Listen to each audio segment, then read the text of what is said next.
everyone, welcome to the first episode which deals with the rules of grammar. In this episode, we will talk about a very important rule of grammar and sentence construction, the paragraphing. As we all know that paragraphing occupies a very important place in any piece of writing. So in this episode, we are going to talk about it extensively. I am Sakshi Mandwal and our subject expert for today's episode is Miss Sabah Tariq, lecturer for English at Jamia Hamdard University. After watching this episode, the student will be able to enhance their skill of making sentences by using the correct methods of paragraphing, to strengthen their knowledge of the basic structure and content of various kinds of paragraphs, to expand and improve the skills of writing English correctly by using the appropriate technique of forming a paragraph.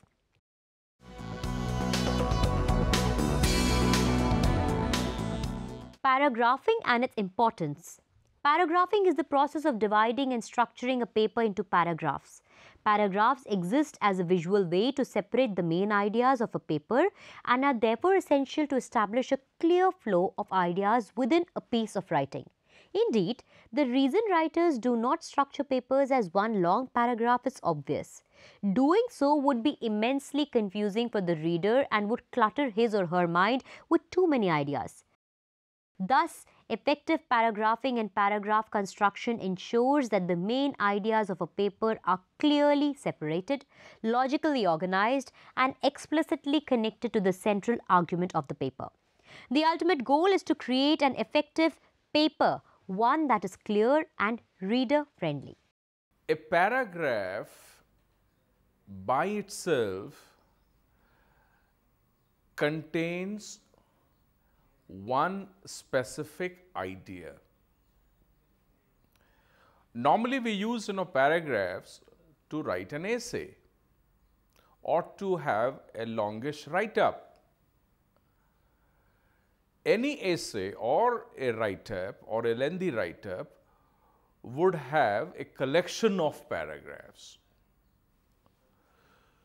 So essentially, as a writer, you are addressing the core idea which you wish to develop by way of a longish write-up or an essay, for which you would need to organize your ideas in a manner that they look logical, they look sequential, they have organization, and they display unity. In order to present one specific idea or a proposition, you need to support that idea and proposition, for which you will have to start working in a manner that you end up supporting that specific idea or proposition, for which you would need to provide adequate supporting details. So, the detailing of ideas are possible only through paragraphs. So, paragraph writing becomes extremely important.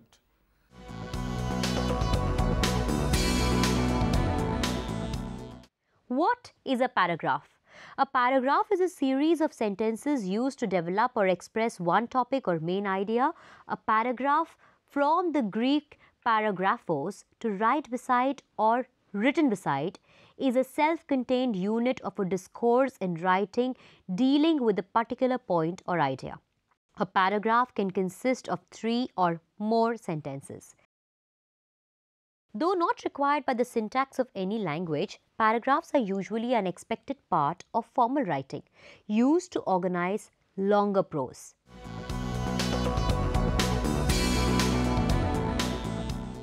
History and orthography of paragraph. The oldest classical Greek and Latin writing had little or no spaces between words and could be written in boustrophedon, alternating directions. Over time, text direction left to right became standardized, and word dividers and terminal punctuation became common. The first way to divide sentences into groups was the original paragraphos, similar to an underscore at the beginning of the new group. The Greek paragraphos evolved into the pilkrow, which in English manuscripts in the Middle Ages can be seen inserted in line between sentences. The hedera leaf has also been used in the same way. In ancient manuscripts, another means to divide sentences into paragraphs was a line break, new line, followed by an initial at the beginning of the next paragraph. An initial is an oversized capital letter, sometimes outdented beyond the margin of text. This style can be seen, for example, in the original Old English manuscript of Beowulf. Outdenting is still used in English typography, though not commonly. Initials and rubrication were used in the Gutenberg Bible, the first major book to be printed rather than handwritten. Modern English typography usually indicates a new paragraph by indenting the first line. This style can be seen in the handwritten United States Constitution from 1787. For additional ornamentation, a hedera leaf or other symbol can be added to the interparagraph white space or put in the indentation space. A second common modern English style is use no indenting, but add vertical white space to create block paragraphs. On a typewriter, a double carriage return produces a blank line for this purpose. Professional typesetters may put in an arbitrary vertical space by adjusting leading. This style is very common in electronic formats such as on the World Wide Web and email.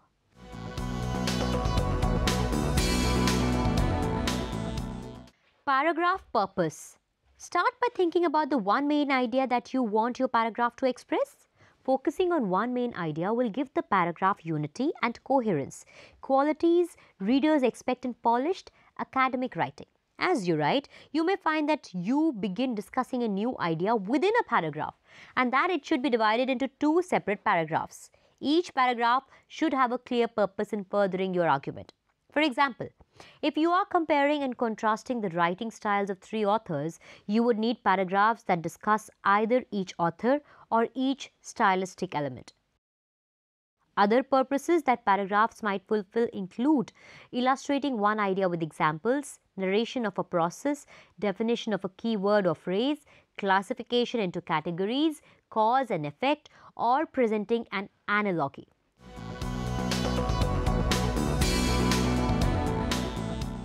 Reasons of starting a new paragraph. There are many different reasons for starting a new paragraph. Number 1, structural reasons. Introduction. The introduction to a paper should be a separate paragraph from the rest of the paper. However, the introduction may be more than one paragraph long.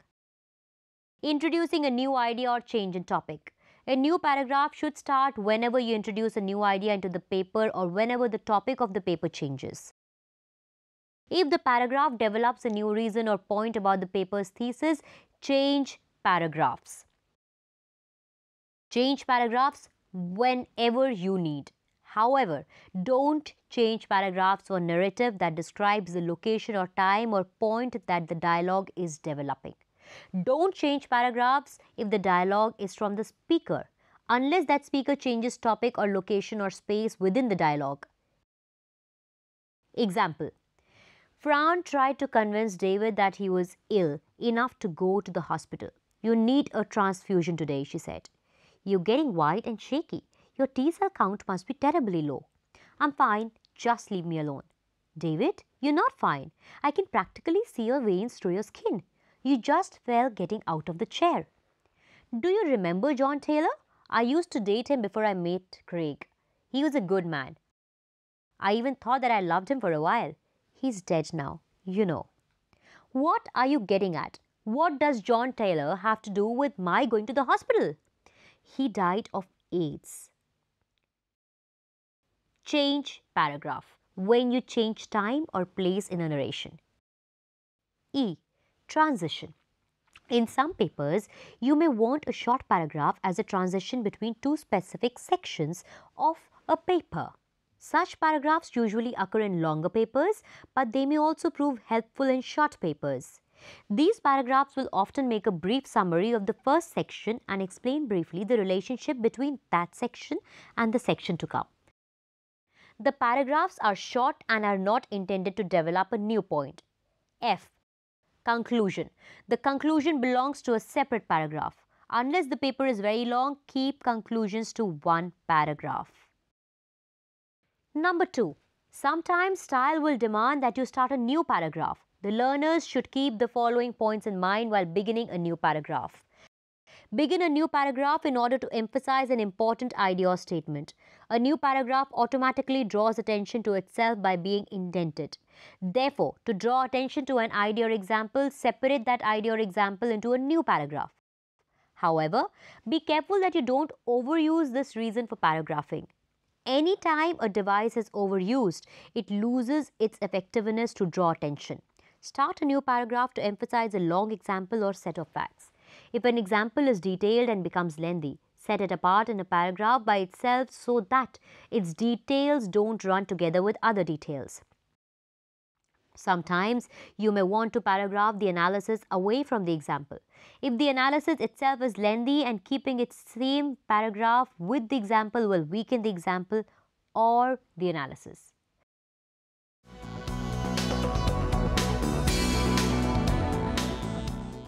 Components of a paragraph. After you have roughly determined the overall structure of your piece, work on each individual paragraph. Paragraphs generally include the following elements. Number 1. Topic sentence. It may help you draft your paragraph by composing a highly explicit topic sentence as the first sentence in the paragraph, and it helps your readers to quickly and easily understand your main idea if you let the sentence stand through the revision process. However, having an explicit topic sentence can seem contrived or formulaic. Once you develop the paragraph more fully, your topic may be implicit but nevertheless clear to your audience. When revising, decide if you need the explicit topic sentence and if so, if it should appear first in the middle or at the end of your paragraph. Number 2. Support for the main idea. The rest of the paragraph should be devoted to explaining or developing the main idea of the paragraph. Give examples and evidence to support your point. Number 3. Relevance to your thesis. In addition to explaining the main idea, connect it to your thesis. Explain why the main idea matters or fits into the overall argument you are trying to make. Answer the implicit "so what?" questions buzzing around in the readers' heads by directly telling them why you spent so much time and space developing one point. Number 4. Transition. It usually helps your reader follow the flow of your argument if you include a transitional phrase or word at the beginning of each paragraph or at the end of the preceding paragraph. You may need to incorporate these into your paragraphs after you organize the paper because the order in which paragraphs occur may affect which transition is appropriate. For example, you might have one paragraph that deals with the cause and one that deals with an effect, and these may occur in either order in your final draft. Your transition would depend on the order in which they appear. For examples of transitional words and phrases, see the UWC handout on transitions.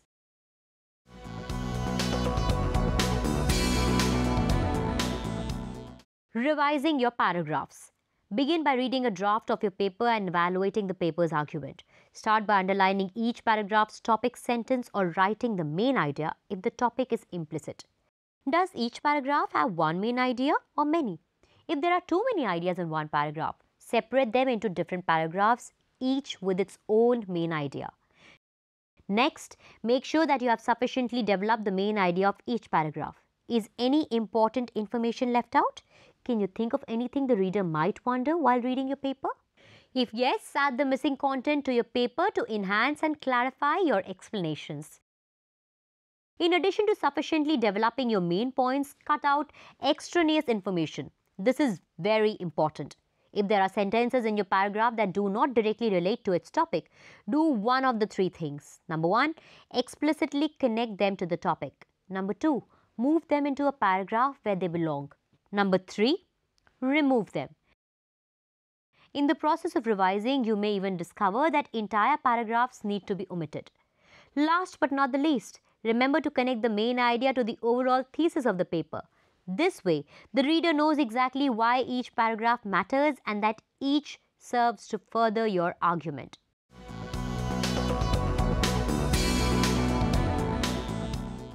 Importance of writing structured paragraphs. In academic writing, effective paragraphs serve as building blocks to construct a complex analysis or argument. Paragraphing helps readers to understand and process your ideas into meaningful units of thought.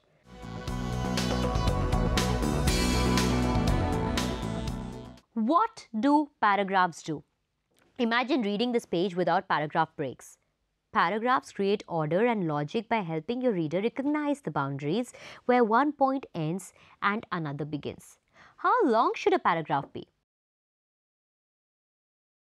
In a first draft, it may make sense to set a goal for length. For example, you can set a goal of writing 4 to 6 sentences per paragraph. In that number of sentences, you can announce an idea, prove that idea with evidence, and explain why this evidence matters by linking it to the overall goal of your paper.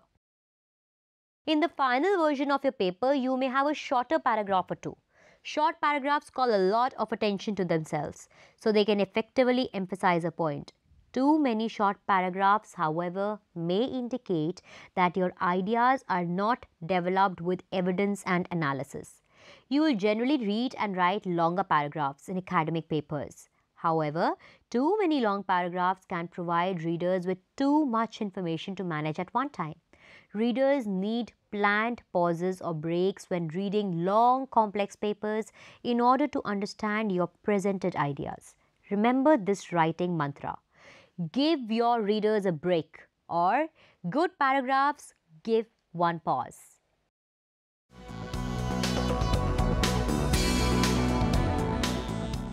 Kinds of sentences. Thinking about paragraphs rigidly in terms of length may lead to formulaic writing. Instead, as you revise your draft, think about how each sentence is functioning in your paragraph and whether your paragraph has sufficient functional sentences to make its point. Transition sentences guides your readers smoothly from the topic of the preceding paragraph into the topic of your new paragraph. Writers sometimes begin with the transition sentence before introducing the topic of the new paragraph. A topic sentence states the main idea of a paragraph. Beginning a paragraph with the topic sentence ensures your reader recognizes early in the paragraph what larger idea the paragraph is going to demonstrate.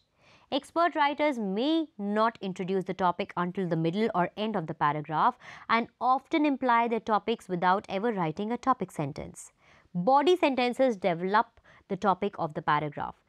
These sentences work to analyze data or quotations, describe a text or event, set up a comparison, showcase evidence, and sometimes they enumerate the logical points for readers to give them a sense of a paper's bigger picture.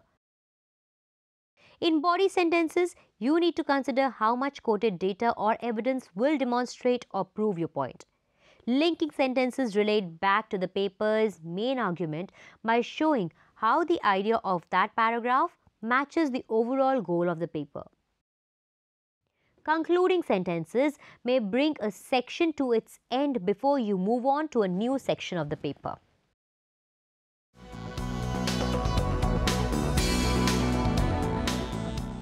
Coherence and unity. Coherence literally means to stick together.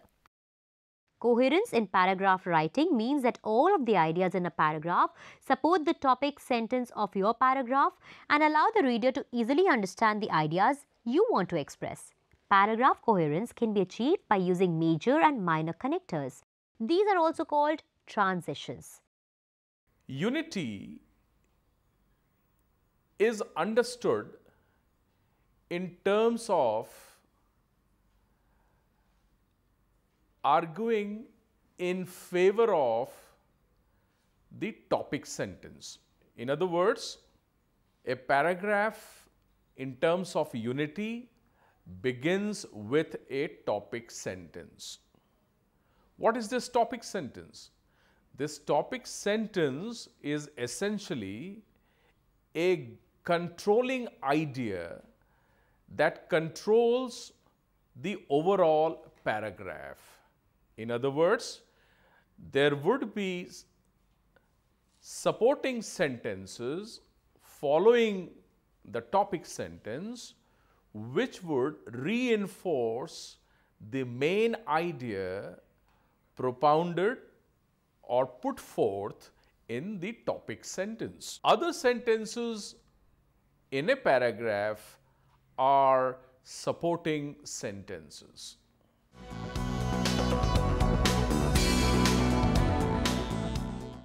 Major connectors. Major connectors help organize the main points of your paragraph. These can also be expressed as bulleted or numbered lists. Examples: first, second, third, finally. In conclusion, to summarize.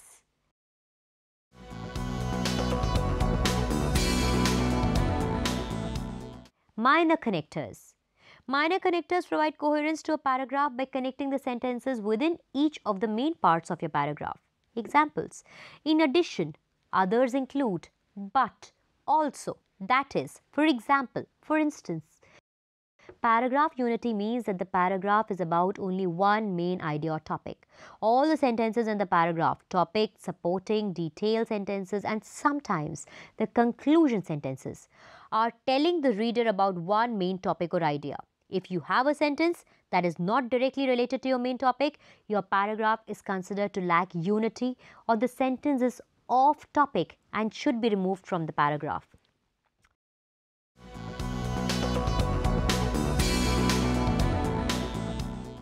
Capitalization rules in paragraphing. Number 1, capitalize the first word of every sentence. Number 2, I is always capitalized along with all its contractions. Example: I can do it. I'll do it tomorrow. I'm going to do it now. Number 3, capitalize the first word of a quoted sentence. For example, she said, I can do this. Number 4, capitalize a proper noun. For example, Eiffel Tower, Christopher Knight, Federal Bureau of Investigation. Number 5, capitalize a person's title when it precedes the name. For example, Dr. Smith, Professor Asad Ali, Captain Rathore, etc. Exceptions: Mr. Smith, the doctor at the hospital, came to check up on me. 6, capitalize any title when used as a direct address. Example: will you please answer the question, Senator? Number 7, do not capitalize names of seasons. Number 8, capitalize points of the compass only when they refer to specific regions. Example: I have relatives visiting from the south. Number 9, after a sentence ending with a colon, do not capitalize the first word if it begins a list. Example: these are my favorite foods: chicken, potatoes and bread. Number 10, capitalize the first word and all the words in titles of books, articles, works of art, etc., excluding short prepositions and conjunctions. Example: Green Earth Publications, the Holy Bible.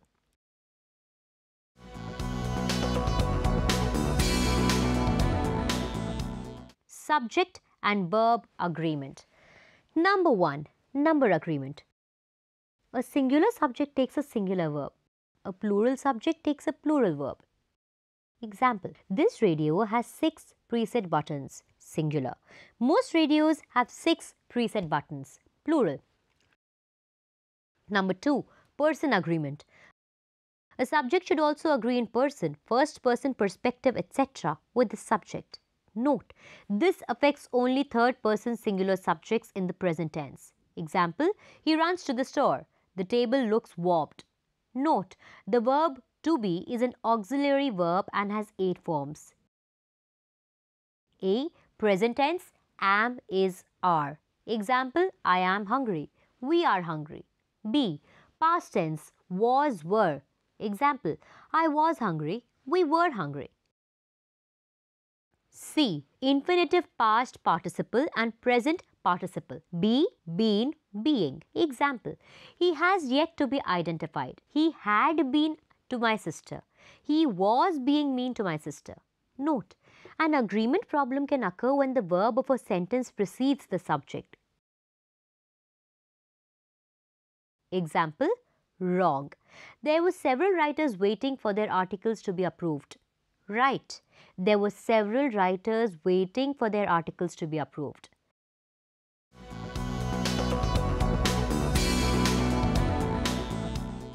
Comma and colon tips. Commas. Everyone has their own style when it comes to comma usage. Most modern style guides now recommend using fewer commas rather than more, but be wary of run-on sentences. Number 1. The use of a comma before and in a series is usually optional, provided there is no danger of misreading. Example, we have apple, comma, orange and grape juices. No comma. We have apple, comma, orange, comma, and strawberry and grape juices, comma. Strawberry and orange is one flavor. Therefore, a comma is needed to avoid confusion. Number 2. Use a comma after an introductory phrase or clause. Example, after I realized that the store had not applied my discount voucher to my purchase, comma, I returned to the store and customer service credited my account. Colons. The colon focuses the reader on what is to follow. Use it to introduce a list or idea. Colon should only be used within a sentence after an independent clause. Example, we visited 3 cities during our vacations, colon, San Diego, Los Angeles and Santa Barbara.